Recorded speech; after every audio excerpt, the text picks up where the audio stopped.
Dans 6 mois, vous aurez soit un premier client qui vous paie vraiment, soit une nouvelle excuse bien rangée dans un coin de votre tête. Il n'y aura pas de troisième option. Et la vérité qu'on ne vous dit jamais sur YouTube, c'est que sortir de la précarité en France n'a pas grand-chose à voir avec la chance, et tout à voir avec une méthode précise que 95% des gens regardent sans jamais l'appliquer. Je suis Elon, et je suis là pour vous accompagner vers la liberté financière. Aujourd'hui, on laisse de côté les recettes miracles et les raccourcis bidons des publicités Instagram. On va parler d'une stratégie concrète, articulée autour de 5 piliers et adaptée au contexte français. Pas de promesse de devenir millionnaire en 6 mois. Arrêtons de nous mentir. Mais un plan réaliste pour atteindre un premier palier sérieux. Par exemple, générer 3 000 € de chiffre d'affaires mensuel en auto-entrepreneur d'ici la fin de l'année. C'est tenable et ça change une vie. Commençons par une vérité qui dérange. Si vous galérez financièrement depuis des années, ce n'est probablement pas parce que vous êtes paresseux ni parce que vous manquez de chance. C'est parce que vous êtes vague. Oui, vague.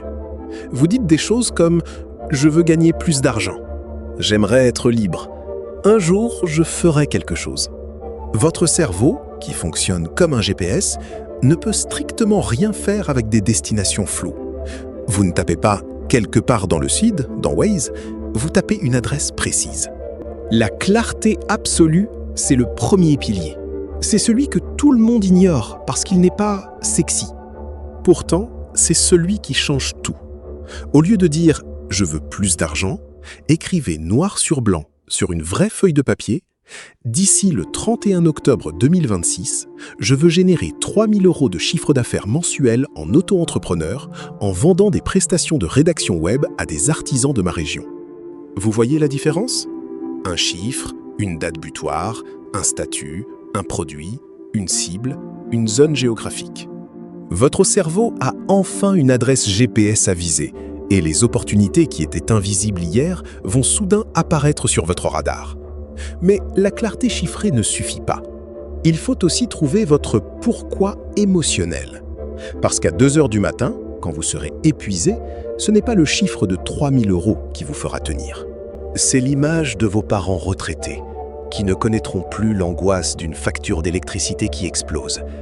C'est la promesse silencieuse de ne plus jamais dire non à vos enfants quand ils voudront partir en classe de neige avec leurs copains.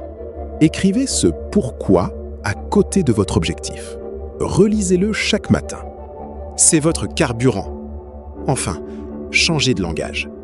Bannissez de votre vocabulaire les « je ne peux pas »,« ce n'est pas pour moi »,« c'est trop cher ». Remplacez ces phrases par une seule question. Toute bête, mais redoutablement efficace. Comment puis-je me l'offrir ? Ce minuscule changement linguistique force votre cerveau à chercher des solutions au lieu de valider des impossibilités. C'est la différence entre fermer une porte et chercher la clé. Deuxième pilier, et celui-là va piquer un peu. Le marché français ne paye pas pour la moyenne.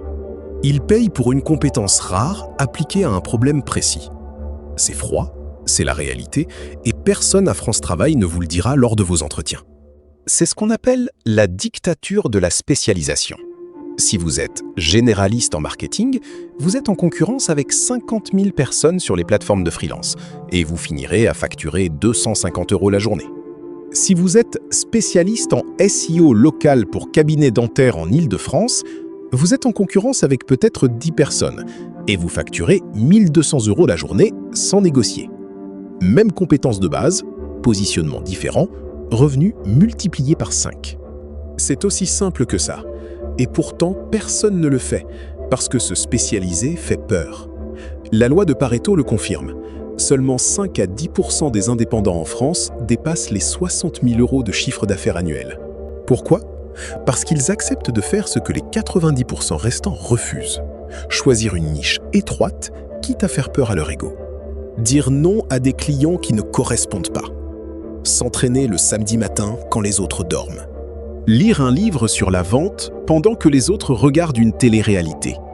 Ce travail acharné déclenche ce que j'appelle la spirale ascendante. Spécialisation, résultats clients, témoignages, réputation, prix plus élevé, meilleur client. Chaque boucle vous fait monter d'un cran, mais tout démarre au même endroit, par une décision inconfortable, celle de choisir une niche au lieu de rester généraliste par peur de rater quelque chose. Troisième pilier, et c'est celui qui va vous faire passer de la théorie à la pratique concrète. Je l'appelle la règle des 2h30. 2h30 par jour, non négociable, dédiée exclusivement à la construction de votre future activité indépendante. Pourquoi ce chiffre précis? Parce que c'est tenable pour n'importe qui, même avec un CDI à temps plein et 2 enfants à aller chercher à l'école à 16h30. Faisons le calcul. 2h30 par jour, ça fait 17h30 par semaine. Sur 6 mois, on arrive à 420 heures de travail effectif. Pour situer les choses, la création complète d'une activité en ligne rentable, de l'étude de marché au premier client payant, demande en général entre 300 et 400 heures bien investies. Donc 420 heures, c'est largement suffisant, à condition évidemment de ne pas les passer à regarder des vidéos sur l'entrepreneuriat au lieu de faire de l'entrepreneuriat. C'est une nuance cruciale. Elle sépare ceux qui lancent leur activité de ceux qui deviennent des encyclopédies vivantes sur le business mais n'ont jamais facturé 1 euro. Pendant ces 420 heures, voici ce que vous devez produire concrètement. Semaine 1 à 3. Étude de marché. Interviewez 20 personnes de votre cible idéale. Vraiment, pas 5. 20. Identifiez les 3 problèmes qui reviennent systématiquement. Semaine 4 à 6, construisez votre offre. Un service packagé, un prix unique, une promesse claire. Par exemple, j'améliore votre visibilité Google Maps en 60 jours pour 1 500 euros. Semaine 7 à 10, créez votre statut. Auto-entrepreneur si vous démarrez. Micro-entreprise en BNC ou BIC selon votre activité. Déclaration sur le site de l'URSSAF en 15 minutes. N'oubliez pas que les cotisations sociales tournent autour de 21 à 22% en prestations de services, à provisionner dès le premier euro. Semaine 11 à 18. Prospectez. Contactez 10 prospects par jour, tous les jours ouvrés. Par email, par LinkedIn, par téléphone, peu importe, mais 10 contacts qualifiés. Avec un taux de conversion réaliste de 2 à 3%, vous signerez votre premier client entre la 3e et la 6e semaine de prospection active. Semaine 19 à 24, vous livrez, vous capitalisez sur vos témoignages et vous augmentez vos prix de 20% pour le client suivant. C'est méthodique, c'est parfois rébarbatif, mais ça fonctionne. 4e pilier, et c'est probablement le plus frustrant de tous, la constance sans résultat visible. Soyons honnêtes, les 3 premiers mois, vos résultats seront ridicules. Vous allez envoyer 100 messages de prospection et recevoir 2 réponses polies de refus. C'est mathématique. Et surtout, c'est parfaitement normal. Oubliez la métaphore usée de la boule de neige. Pensez plutôt à votre activité comme à un compte épargne d'effort. Chaque action compte, même si vous ne voyez rien sur votre compte bancaire pendant des mois. Chaque email envoyé, chaque appel passé, chaque contenu publié s'accumule sur ce compte invisible.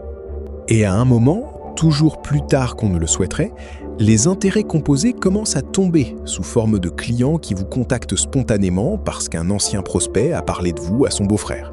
C'est exactement comme ça que ça fonctionne. Et c'est précisément là que la plupart des gens abandonnent. 3 semaines trop tôt. Pour tenir pendant cette phase ingrate, appliquez la règle de la zéro distraction.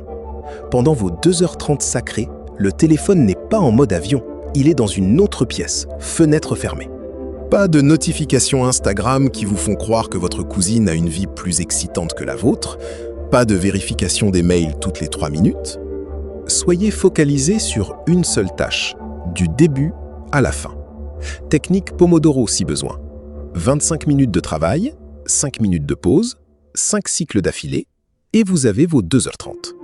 C'est là qu'intervient la différence réelle entre motivation et discipline. La motivation, c'est cette petite flamme qui vous fait démarrer le lundi matin après avoir regardé une vidéo inspirante. Elle dure en moyenne 3 jours, puis elle s'éteint. La discipline, c'est la capacité à ouvrir votre ordinateur et à prospecter, même quand il pleut, même quand un bon film vous tend les bras, même quand vous n'avez signé aucun client depuis 6 semaines. Devinez quoi? C'est uniquement la discipline qui vous fera franchir la ligne d'arrivée.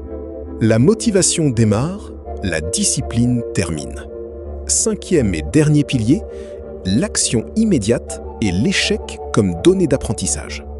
Le plus grand risque dans votre vie financière, ce n'est pas de vous planter. Se planter, c'est temporaire, c'est réparable, c'est même franchement éducatif. Le vrai risque, c'est de rester immobile pendant 3 ans, à attendre un moment idéal qui n'arrivera jamais. Le mythe du moment idéal, c'est l'excuse préférée de ceux qui ne démarrent pas. J'attends d'avoir fini mon master. J'attends d'avoir 20 000 € sur mon livret A. J'attends que les enfants soient grands. J'attends que la conjoncture s'améliore. Pendant que vous attendez sagement, d'autres, souvent moins qualifiés que vous sur le papier, se lancent avec leur téléphone et un compte Canva gratuit et raflent les contrats. Les opportunités numériques en France appartiennent à ceux qui se lancent cette semaine, pas à ceux qui peaufinent leur business plan sur un tableur Excel depuis 3 ans avec 25 onglets.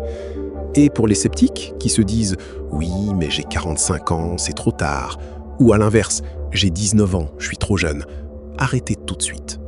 L'âge n'est jamais une excuse dans ce métier. C'est simplement un angle d'approche différent.